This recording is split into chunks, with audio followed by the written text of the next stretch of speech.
Editor గారు. నమస్కారం. ఎవరమ్మా? ఈ వారం మన ఆంధ్రవిని ముఖ చిత్రం అద్భుతం.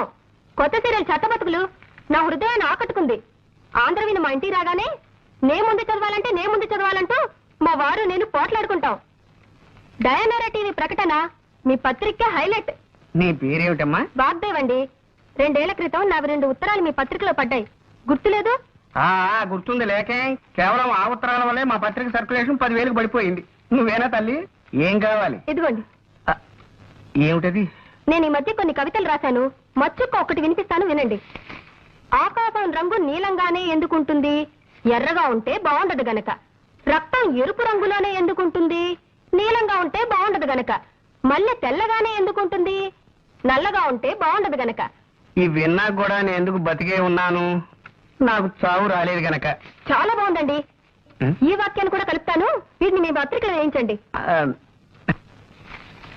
వీటిని ఇక్కడే ఉంచుతాను. మేము ఇంకా పత్రిక నడపలేం అని గట్టిగా నిర్ణయించుకున్నాక మీ కవితలు చివరి సంచికలో వేస్తాం. అవి రిలీజ్ అయ్యేసరికి మేము ఏ ఆఫ్రికానో అండమాన్సో పారిపోతాం. ఇవి ఇక్కడే ఉంచుతానమ్మా. థ్యాంక్స్ అండి. పోతే ఎవరు పోతేనమ్మా? నేనా? ఇది కాస్త తినండి. పోవడానికేనమ్మా? నేనే స్వయంగా తయారు చేసిన స్వీట్ అండి. వంటవాకు శీర్షికలో మీరు ప్రచురించాలి. అరటిపండు లంబా లంబాని దీని పేరు పెట్టాను. అరటిపండు లంబానా? ఈటర్ బొందా అనకపోయావు. అలాగే ప్రచురిస్తానమ్మా. మళ్ళీ తినడం ఎందుకు రిస్క్? జీవితం మీద ఆశ ఉన్నవాడిని. ఇది ఇక్కడే ఉంచమ్మా. వస్తానండి. వచ్చేసారి ఇంకొన్ని కవితలను సీటు తెస్తాను. మళ్ళీ మీరు ఎప్పుడు వస్తారో ముందుగా చెప్తే ఆ రోజున సెలవు పెట్టుకుంటాను. అబ్బే, సెలవు పెట్టి మరీ వినాల్సిన అవసరం లేదండి. ఆఫీసులోనే విందురు గాని. వస్తానండి.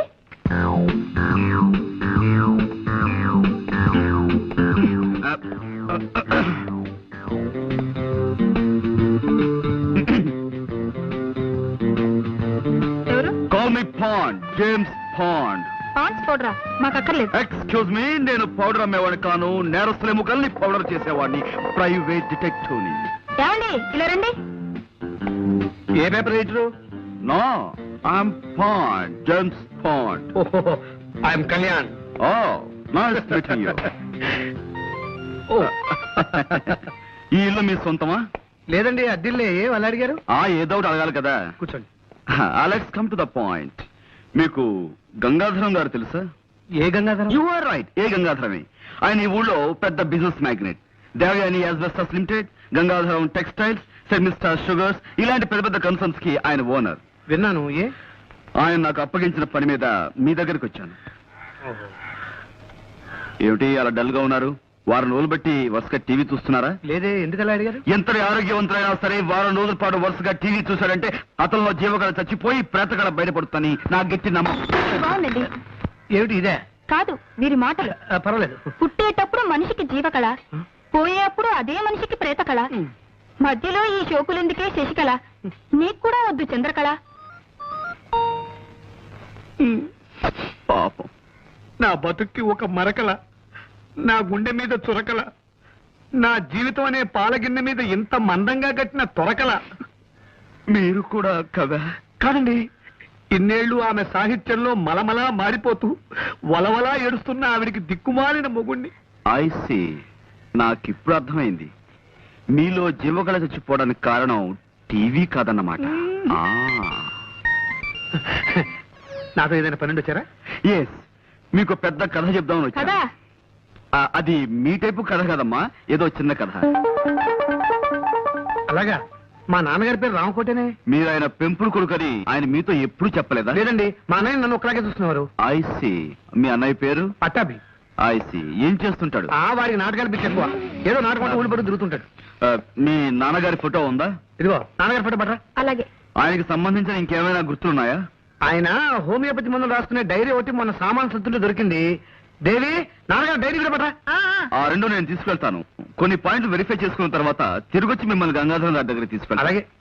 వారికి థ్యాంక్ యూ. ఏమిటో జరిగిందంతా విన్నాక ఆశగా నాకు కవిత వచ్చేస్తోందండి.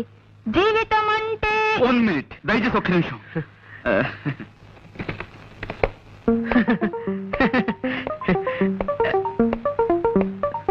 చెప్పుకోండి.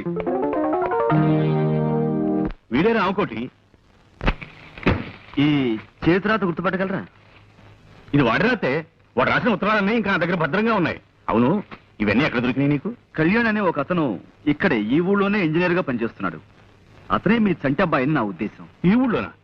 చూసావా అమ్మా? ఒళ్ళో బిడ్డ నుంచుకొని ఊరంతా వెతికినట్టుంది. మరి వాడిని తీసుకురాలేదేమయ్యా? సార్, ఏ విషయం 1-2 సార్లు వెరిఫై చేయిందే నేను నిర్ధారణకు రాను.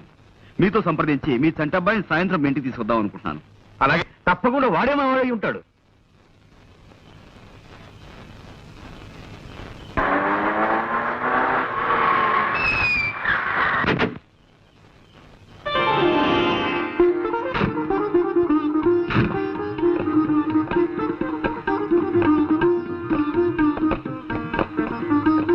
గంగాధరం గారు, మీ అబ్బాయి. Welcome to you my sun.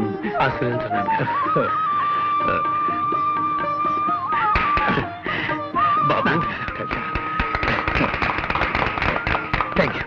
Thank you very much. మీ కోడలు వాగ్దేవి. God bless you. బాబు, నా చేతుల మీదుగా మీ పెళ్లి జరిపించవలసిన వాడిని.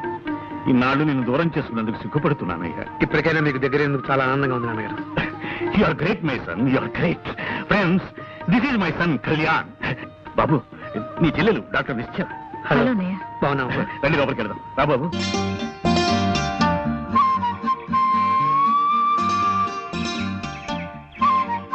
గంగాధరం గారు అబ్బాయిని వెతికి తెచ్చినందుకు చాలా థ్యాంక్స్ అండి. It's all right madam. అసలు మీకు థ్యాంక్స్ ఎలా చెప్పాలో మీరు చెప్పాల్సిన థ్యాంక్స్ అన్ని నిన్న ఫోన్ లో చెప్పేశారు. ఇప్పుడు మళ్ళీ థ్యాంక్స్ చెప్పి నన్ను ఇబ్బంది పెట్టకండి. చూడండి, నేను ముఖ్యంగా ఇక్కడికి వచ్చింది మీ థ్యాంక్స్ అందుకోవడానికి కాదు, మిమ్మల్ని ఇంటర్వ్యూ చేయడానికి. ఇంటర్వ్యూనా? ఎందుకు? ఎస్, మీ నుంచి కొన్ని సమాధానాలు రాబట్టి అవి నేను కోర్టులో పుటప్ చేయాలి. ఆహా. చూడండి, నేను అడిగే ప్రశ్నలకు జవాబులు ఈ పేపర్ మీద రాయాలి. మొదటి ప్రశ్నకు సమాధానం ఇక్కడ, రెండో సమాధానం ఇక్కడ, మూడో సమాధానం ఇక్కడ, నాలుగో సమాధానం ఇక్కడ. ఓకే, తీసుకోండి. ఎలా రాయడం? మీరు ఆ ప్రశ్న అడుగుతారు నాకు తెలుసు. తెచ్చా, టేబుల్ తెచ్చా. ఎక్కడ? ఇక్కడ రాసుకోండి. రెడీయా? మొదటి ప్రశ్న, మీరు టెలిఫోన్ క్లీనింగ్ సర్వీస్ లో పనిచేస్తున్నారు కదా? అవునండి. రాయండి. ఈ కేసు విషయంలో మీరు ఎవరిని బాగా నమ్ముతున్నారు? పాండురంగారావు గారిని. తెలుసండి, అది రాయండి. ఈ కేసు కోర్టులో ఎప్పుడు తేల్చొచ్చన్నారు? వచ్చే నెల. రాయండి. మీకు అక్కలు ఎంతమంది అండి? 2. ఆహా, రాయండి. రాశారు కదా, ఇటు ఇవ్వండి. ఇప్పుడు మీరు ఏ ప్రశ్నలకి ఏ జవాబులు రాశారో మీ కళ్ళతో మీరే చూద్దరు గాని. చూడండి, మీరు ప్రేమిస్తున్నారు కదూ? అవును. ఎవరిని? పాండురంగారావు గారిని. తిప్పండి. మీ పెళ్ళెప్పుడు? వచ్చే నెల. మీకెందరు పిల్లలు కావాలి? నువ్వు మా ఓనర్ గారి కోడలవే, కవితలు మానేసి కథలు మొదలెట్టావా? నేను నిజం చెప్తున్నాను, మీరు నమ్మి తీరాలి. గంగాధరం గారి కోడలు నేను. కావాలంటే ఇప్పుడే ఇంటికి ఫోన్ చేసి కనుక్కోండి. నమస్కారం అమ్మా. నమస్కారం. ఇవి నీకు తెలిసేవిటయా? పొద్దున మా ఓనర్ గారి ఇంట్లో చూశాను సార్. అయ్యగారి కోడలు గారట. ఇప్పటికైనా నమ్ముతారా? విధి నా మీద ఎంతగా పగబడుతుంది అనుకోలేదు.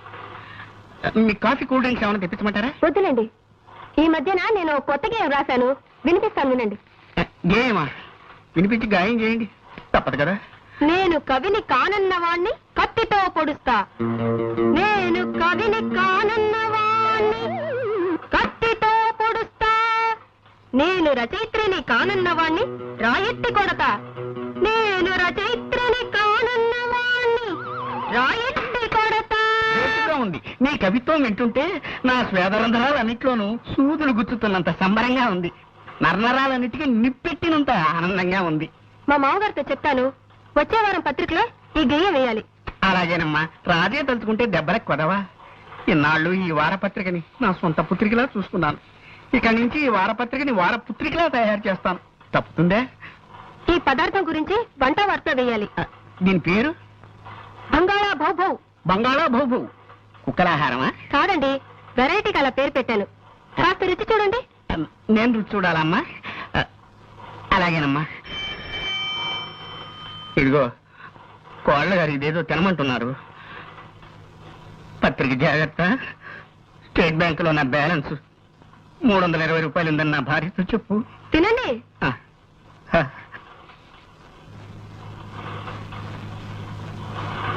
ఎలా ఉంది?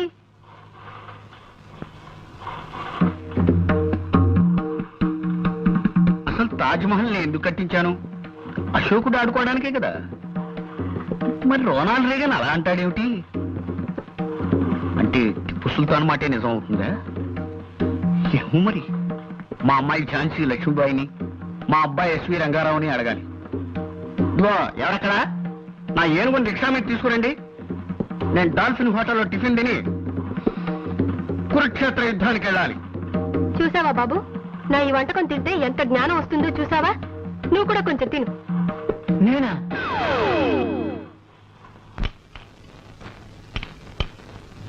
నీకేనే చెప్పేది, ఇంకొంచెం పట్రా.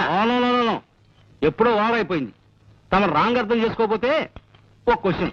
బా పల్లె ఉన్నా డిస్టర్బ్ చేయకుండా వెంటనే చెప్పు. తమరు డైలీ 24 అవర్స్ ఈ వర్క్ లోనే ఉంటారా? అయ్యో ఒకటి లెఫ్టే ఈట్ చేయండి. సాధ్యమైనంత వరకు ఈ పనిలోనే ఉంటానే. నీకేమైనా కష్టమా? ఏం లేదు. తమరు ఈటింగ్ ఇలాగే మెయింటైన్ చేస్తే ఈ మంత్ నుంచి పప్స్ ఉప్స్ రైసు ఎక్కువగా బయింగ్ చేయాల్సి వస్తుంది. That's all. బా ప్రణవయ్య, నీకేమిటి ఇబ్బంది? ఏమండి, ఆయన వచ్చారండి. ఎవరు? ఆ వేసనకాయ అమ్మేవాడేనా? అబ్బా మీకెప్పుడు తిండిగోలే. నేను రాసిన మనిషి లేని గుండె నవల్లో విల్లన్లా నా ఎంట పడ్డాడండి. అబ్బా నాకెప్పుడు నమిలే గోల, నీకెప్పుడు నవలల గోల. చస్తున్నాను. కాస్త అర్థమయ్యే చెప్పు. పట్టాభి వచ్చాడండి. కళ్యాణ్ నీ తమ్ముడా? తమ్ముడంటే అదే నా పెంపుడు తండ్రి కొడుకు. నన్ను మీరు దత్తతిచ్చిన రామకోటి గారి అబ్బాయి. నువ్వు చెప్పేదానికి రుజువు ఏమిటి? కావాలంటే కానీ పిలవండి, నిజం బయటపడుతుంది. ఇంకా నిద్ర లేవలేదా ఈటింగ్ మిషన్? ఇక్కడే ఉన్నాను రా. నాన్నగారు, వీడు చెప్పేదంత అబద్ధం. వీడొచ్చి డబ్బు మనిషి. ఫ్రీగా వస్తే ఫినాయిల్ కూడా తాగిస్తాడు. మీ ఆస్తి కోసం ఈ వేషం వేశాడు ఈ నాటకాలు రాయుడు. వీడే రామకోటి గారి అబ్బాయి. నేనే చంటబ్బాయి. లేదు నాన్నగారు, వీడే రామకోటి గారి అబ్బాయి. నేనే చంటబ్బాయి. నాన్నగారు, నేను చంటబ్బాయి. వీడి మాటలు నమ్మకండి నాన్నగారు. నాన్నగారు చంటబ్బాయి.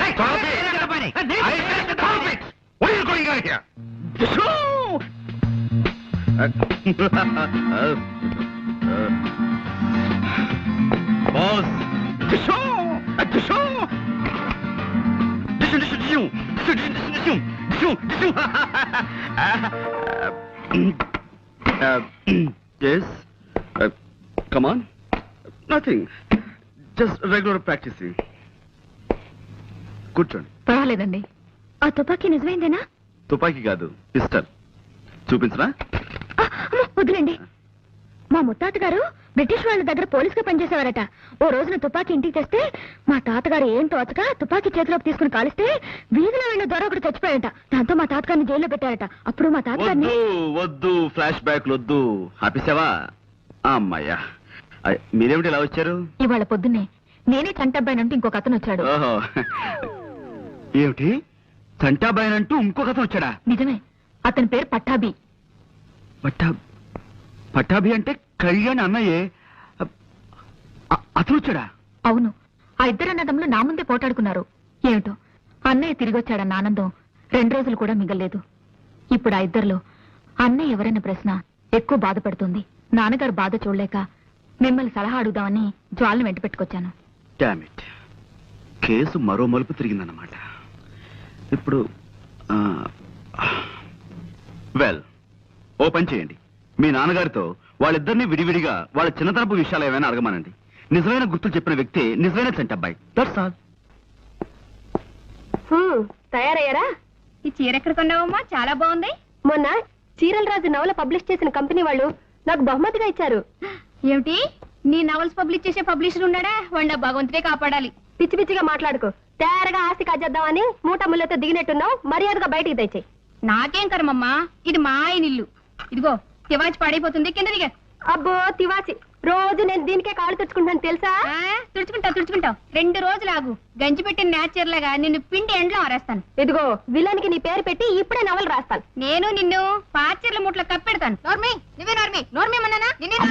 అమ్మా పీస్ పీస్, శాంతి. ఏమిటి లేడీస్ కాటా కుస్తీ పోటీ? Silence please. నా వర్డ్ వినండి. Don't fight.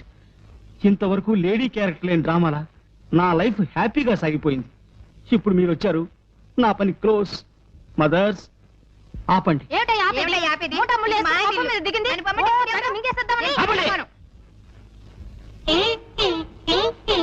ఇప్పుడు కొడవండి. రండి నాన్న. ప్రెస్కెళ్ళి వస్తున్నానమ్మా. ఆ పట్టాభి కూడా భార్యను తీసుకొచ్చినట్టున్నాడు. కింద ఆడవాళ్ళిద్దరూ సిగపట్లు పడుతున్నారు. అసలు ఈ మూకనంతా ఇంట్లోంచి గంటేస్తేనే గాని మనశ్శాంతి ఉండేలా అనిపించడం. ఇందాక పాండురంగన్ కలిసాను నాన్న. ఏమన్నాడు? చంటబ్బాయి చిన్నతనం గురించి ఇద్దరిని కొన్ని ప్రశ్నలేస్తే కొంత లాభం ఉండొచ్చన్నాడు. ప్రశ్నలా అంటే? అంటే అతని అలవాట్లు, ఇష్టాలు. ఇష్టానిష్టాలంటే అతను కాల్చిన చిక్కుడు గింజలు ఎక్కువ ఇష్టంగా తినేవాడని రామకోట ఒకసారి నాతో చెప్పాడు. వెరీ గుడ్, ఇదో మంచి క్లూ. ఇంకా ఏమైనా మనం అడగడానికి వీలుండేవి గుర్తు తెచ్చుకున్నానా? ఇంకా ఇంకా సంటే బాయికి అతని చిన్నతనంలో మీ అమ్మకి తెలియకుండా రామకోటి ద్వారా 2 బొమ్మలు పంపాను. అందులో ఒకటి తెల్ల కుందేలు బొమ్మ, ఇంకొకటి బ్యాటరీతో నడిచే రైలు. అవి నాకు బాగా గుర్తు, ఎందుకంటే నేను మెడ్రాస్ వెళ్ళినప్పుడు వాటిని మూర్ మార్కెట్ లో కొన్నాను. ఫెంటాస్టిక్. ఈ ప్రశ్నలకు ఎవరు సరైన సమాధానం చెప్తే అతనే అన్నే నాన్న. ఏమా నీకు ఈ పాట అంటే ఇష్టమా? నాకు ప్రాణం అనుకో. ఈ పాటకి ఎన్టీ రామారావు ఎంత బాగా డాన్స్ చేశాడో తెలుసా? ఈ పాటకి డాన్స్ చేసింది ఎన్టీ రామారావు కాదు, కమల్ హాసన్. ఎవరో ఒకరులే, పాట వినిపిస్తే పైకి వచ్చాను. కింద ఆవిడుందిగా, స్పందనం నా బొందనం, వెర్రిబాబుడు వాగుతూ నా ప్రాణం తీసేస్తోందనుకో. ఈ పాట వినాలంటే ఈ క్యాసెట్ మీ రూమ్ తీసుకెళ్లి వినండి. త్వరగా చంటబ్బాయి మీరేం తేలిపోతే బాగుండు. ఆ ముఠాన్ని బయటికి గింటేసి మనశ్శాంతితో బతకొచ్చు. ఆ రోజు త్వరలోనే వస్తుంది కానీ నువ్వు కాసేపు మాట్లాడకుండా నాకు మనశ్శాంతి కలిగించు. పాటలు విందామా? అవును, నువ్వు నిశ్చల నడికి సాగర సంగమం క్యాసెట్ తీసుకొచ్చావు కదా, ఏదది? ఇదిగో అది పెట్టు. అతను కాల్చిన చిక్కుడు గింజలు ఎక్కువ ఇష్టంగా తినేవాడని రామకోట ఒకసారి నాతో చెప్పాడు. వెరీ గుడ్, ఇదో మంచి క్లూ. సంటే బాయి అతని చిన్నతనంలో మీ అమ్మకి తెలియకుండా రామకోటి ద్వారా 2 బొమ్మలు పంపాను. అందులో ఒకటి తెల్ల కుందేలు బొమ్మ, ఇంకొకటి బ్యాటరీతో నడిచే రైలు. అవి నాకు బాగా గుర్తు, ఎందుకంటే నేను మెడ్రాస్ వెళ్ళినప్పుడు వాటిని మంచి మూర్ clue మార్కెట్ లో కొన్నాను. నేను అడిగే కొన్ని ప్రశ్నలకి నువ్వు జవాబులు చెప్పాలి. ఇంకా మీ పరీక్షలు పూర్తి కాలేదా డాడీ? అఫ్కోర్స్ అడగండి, నాకేమిటి భయం? నిజమైన చంటబ్బాయి నేనే కదా. నీకు చిన్నతనంలో నేను ఒకసారి బొమ్మలు పంపించాను, అవేమిటో గుర్తున్నాయా? గుర్తులేకండి డాడీ.